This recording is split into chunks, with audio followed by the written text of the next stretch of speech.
Here's a quick tutorial on how to check if your model is the right size in Rhino. What you can do is you can select your model and you can type in the command bounding box. From there, you want to make sure that the output is set to curves, and then you can press enter.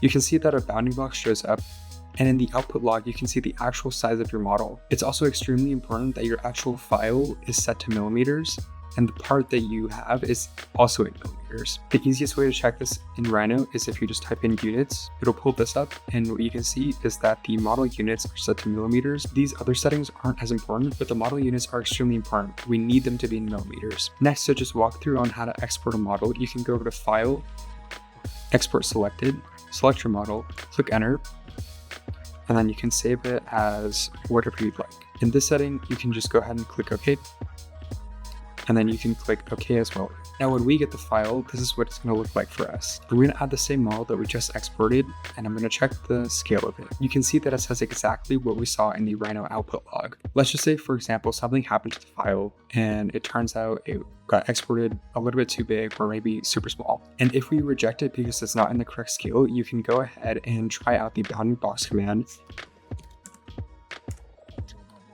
and send us a screenshot with the millimeters and the bounding box in the same picture. From there, we can help you out and get your file printed. Be sure to always check your order tracker for any updates that we might have for you, and you can see any order notes or why we reject certain models in this section. We hope this helped, and we hope you'll choose us for printing your model at filamentpros.com.